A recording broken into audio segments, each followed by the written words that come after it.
राधे राधे दोस्तों जैसे कि आप वीडियो में देखा है, एक प्रेमानंद जी महाराज जी के पास एक भक्त आके पूछता है। दोस्तों एक्चुअली मुझे ना ये जो इनका एकांतिक वार्तालाप है काफ़ी अच्छा लगता है, क्योंकि काफ़ी अच्छी प्रश्नोत्तरी इसमें होती है।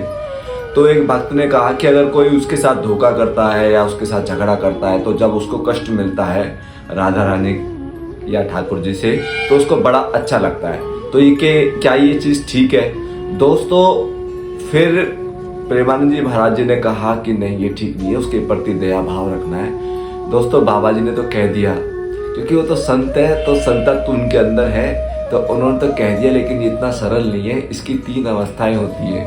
सबसे पहली अवस्था होगी कि आपका उसके प्रति द्वेष होगा, क्योंकि ये संसारिक बुद्धि है हमारी। संसार में रहते तो नित्य प्रति संसार के व्यवहार में हमारी मलिन बुद्धि रहती है ना, तो इसलिए उसके प्रति पहली अवस्था होगी कि आपका द्वेष होगा।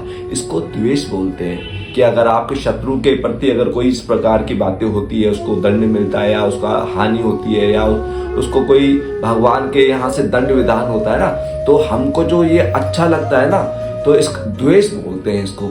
तो पहली अवस्था द्वेष होगी, दूसरी अवस्था उदासीनता होगी, और तीसरी अवस्था उसके प्रति दया भाव होगा। और ये कैसे होगा? जैसे जैसे आप भगवान के प्रेम रस से सराबोर होंगे साधना के द्वारा, गुरु अनुकंपा के द्वारा, जैसे जैसे आपके चित्त में श्यामा श्याम का प्रेम रस प्रकट होने लगेगा ना, तो आपको जब वो रस मिलने लगेगा ना, तो ये जो अभी क्या है, हम राग द्वेष में क्या है, हमें अच्छा लगना, मतलब उसमें हम सुख ढूंढ रहे हैं। तब हमें ये समझ आने लग जाएगा कि अगर राग द्वेष हम इसके प्रति रखेंगे, राग रखें या द्वेष इसके प्रति रखेंगे, तो श्यामा श्याम को कहाँ रखेंगे। श्यामा श्याम का जब आपको रस मिलने लग जाएगा, तो आप उसके प्रति द्वेष भावना ना रखे, आपके अंदर ये दैवी गुण प्रकट होने लगेंगे।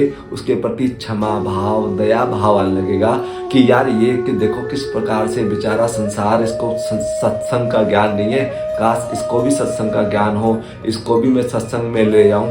अगर ये भावना आपकी बने लगी है, तो ये गुरु अनुकंपा से ही होगी। सिर्फ और सिर्फ महाराज जी के, प्रेमानंद जी महाराज जी के कहने से हो जाएगा कि आपके अंदर संतत्व, अरे वो तो वृंदावन में रहते हैं, सतत श्री जी के चरणों में रहते हैं, तो उन पे तो विशेष कृपा है ही। लेकिन हम जो साधारण जन है ना, इसके लिए पहली अवस्था द्वेष होगा। महाराज जी कितना ही कह ले, वो द्वेष होगा।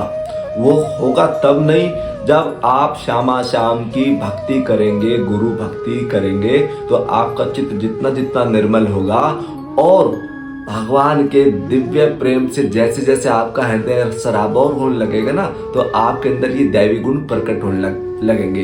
ये दैवी गुण होते हैं। अगर आप किसी के प्रति दया भाव रखते हो, और आपका अहित करने वाले के प्रति भी अगर आपका अच्छे भाव अगर प्रकट होते हैं, ये संतों के अंदर प्रकट होते हैं। और वो संतत्व जब इनका निखरता है ना, वो निखरता है हरि गुरु अनुकंपा से। अब आपने इनके वीडियो देखे होंगे, इनके गुरु के प्रति कितनी अच्छी निष्ठा है। कुछ वीडियो वृंदावन के जैसे वायरल होते हैं, तो उसमें आपने देखा होगा कि गुरु के चरणों का किस प्रकार से ये उनको साफ करना, उनको धोना, उनके चरणों में वंदना करना। तो ये गुरु भक्ति का प्रताप है जो महाराज जी कह रहे हैं। असल में दैनिक जीवन में ये संभव नहीं है, ये संभव हो जाएगा, लेकिन उसके लिए अभ्यास करना होगा। अभ्यास निकुंते, मतलब भगवान के विरागनी में जब आपका हृदय में प्रेम अश्रु से सिंचन होगा ना, तो आपके हृदय निर्मल होता जाएगा। और जैसे जैसे आपका निर्मल होता जाएगा चित्त, वैसे वैसे आपका प्राणी मात्र के प्रति दया भाव होने लगेगा। तो ये मैंने बता दिया, 3 इसमें बातें होंगी। सबसे पहले आपका द्वेष ही होगा, फिर धीरे धीरे आपका जब चित्त निर्मल होने लगेगा, तो आप उदासीन होने लगेंगे इस प्रकार के लोगों से। लेकिन उससे भी जब ऊंची अवस्था होगी, तब आपका इनके प्रति दया भाव होने लगेगा, जो आपसे द्वेष करने वाले हैं। तो ये तीनों अवस्थाएं आपको बता दिए। कहने से नहीं होगा, साधना करने से होगा। गुरु अनुकंपा से आपको ये जो तीसरी अवस्था को आपको प्राप्त होना है ना, ये गुरु कृपा से ही होगा। जय जय श्री राधे।